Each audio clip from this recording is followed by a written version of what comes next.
Welcome to the deep dive. Today, we're embarking on a really fascinating exploration. Yeah, looking into an ancient text. Exactly, one that offers some, well, truly timeless wisdom on human conflict and, maybe more importantly, how to cultivate harmony. And our source for this deep dive is the 8 Kosambiyasuttaṃ. Right, a text that tells this powerful and honestly remarkably relatable story about a spiritual community. It really is relatable even today. So let's kind of set the scene for you.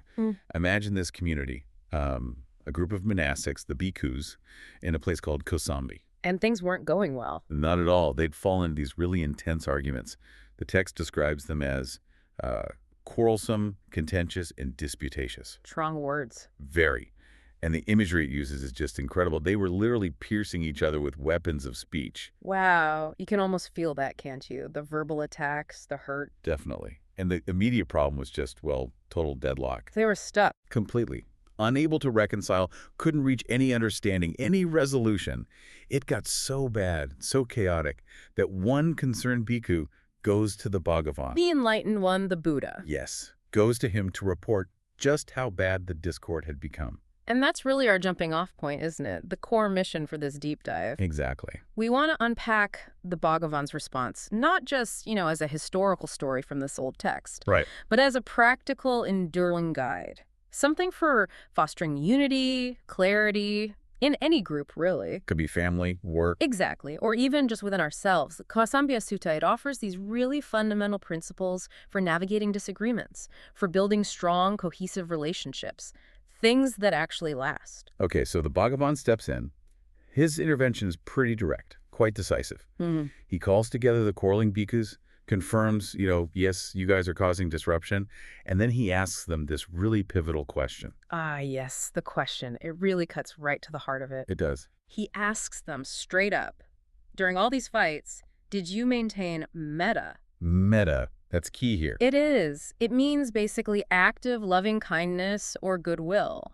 And he was specific. How so? He asked if they kept that metta going in their bodily actions, Okay. their verbal actions, and crucially, even their mental actions towards each other. And both openly and privately. That private part seems important. Very important. What you think and feel when no one's looking. So what did they say? Did they have metta? Their answer was, quite honest, actually, a simple no. Wow, no metta. None.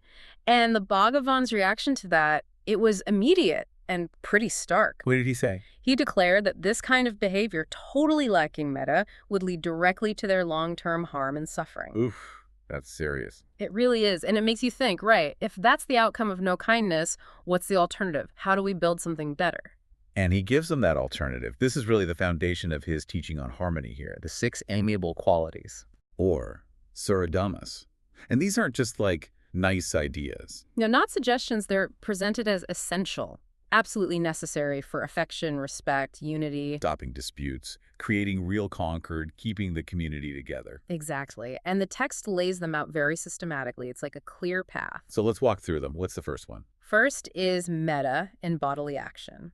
So this means keeping that spirit of active loving kindness in, well, all your physical interactions. You do.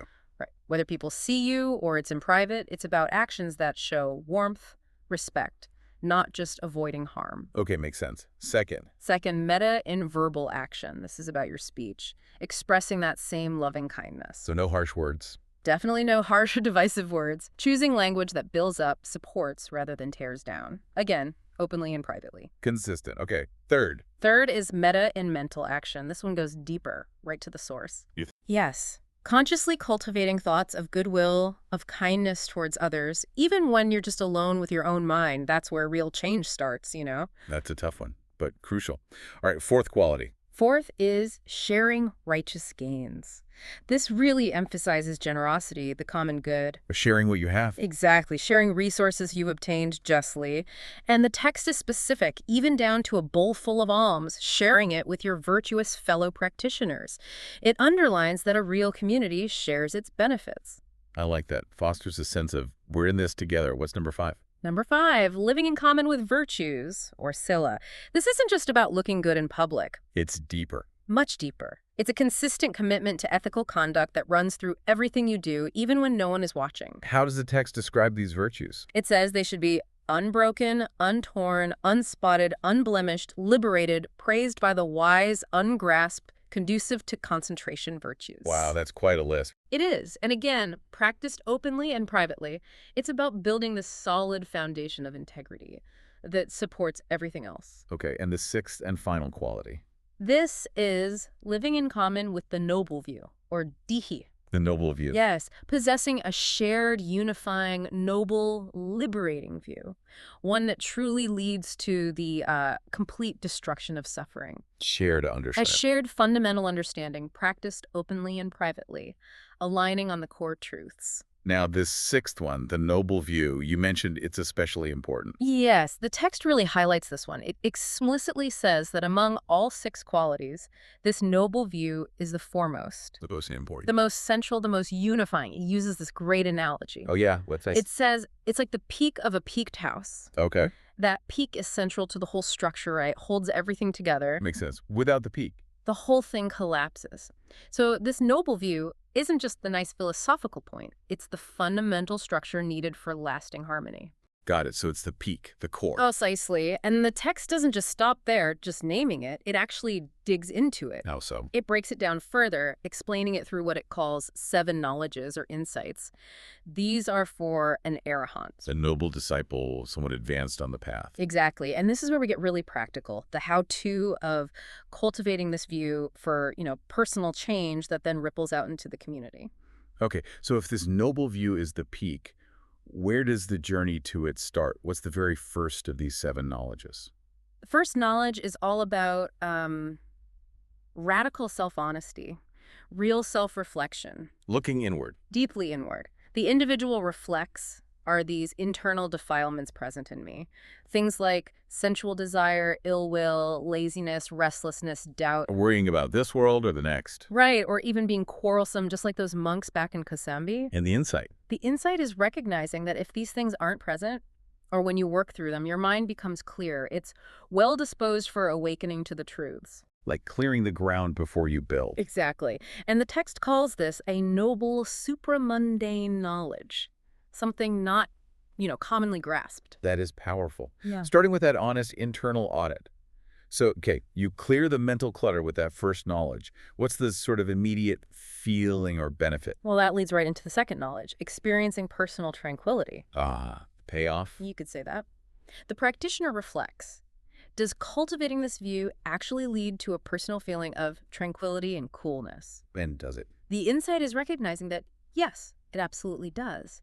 That inner calm, that peace, it's a direct result of clearing away those defilements. Okay, so you feel the peace inside. But then the text makes a pretty bold claim about this view, doesn't it? Suggests it's unique. It does. That's the third knowledge, recognizing the uniqueness of the view. What does that involve? The individual reflects. Does anyone else, any other ascetics or Brahmins outside this specific path, possess such a view? And the answer, according to the text. The insight is recognizing that, no, they don't. It really underscores the distinctiveness and the power of this particular framework for liberation. That's a strong statement. Yeah. Definitely highlights the path's specific focus. Yeah. Now, how does someone actually live this view? What does it look like in action? That's the fourth knowledge, right? Yeah. Conduct. Yes. Number 4 is conduct aligned with the view. This is super important. You reflect.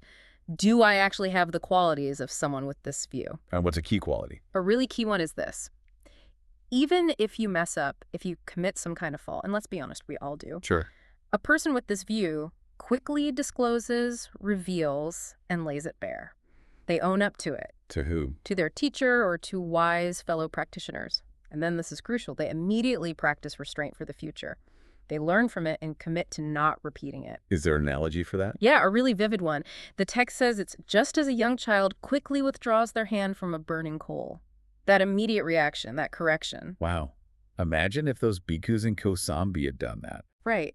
How different things might have been if they'd had that quick, honest self-correction instead of letting things fester. Definitely.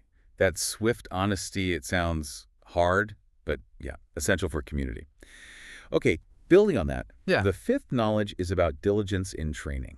What does that look like? So this knowledge involves reflecting.